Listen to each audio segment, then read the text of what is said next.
retrouve un attrait pour l'Amérique du Nord avec les États-Unis et le Canada, qui représentent à peu près 20% du nombre de jeunes volontaires internationaux à l'étranger. Et viennent ensuite le Royaume-Uni et l'Allemagne avec à peu près 10% chacun du nombre total de VI. Alors la seule différence qu'on note par rapport aux chiffres de l'Observatoire, c'est un attrait marqué de la Belgique pour les jeunes VI.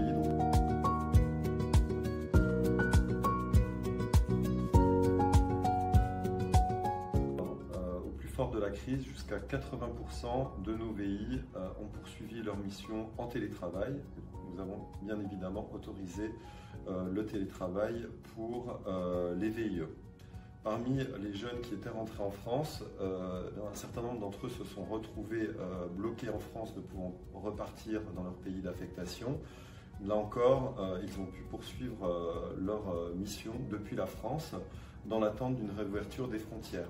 Les départs de VIE ont repris vers l'Europe à l'été 2020 et vers les pays tiers à partir du mois d'octobre 2020, à l'exception d'un certain nombre de pays qui sont restés fermés, comme par exemple les États-Unis.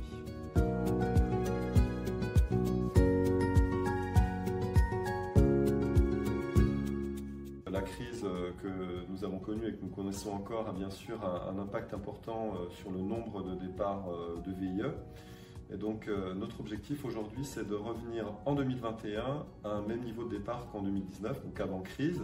Et pour cela, nous disposons d'un outil, le chèque relance VIE, qui a été mis en place dans le cadre du plan de relance annoncé par le gouvernement en septembre 2020. Donc il s'agit d'une somme forfaitaire de 5 000 € pour toute nouvelle mission VIE réalisée pour le compte d'une PME ou d'une ETI. Donc à partir du 1er janvier 2021.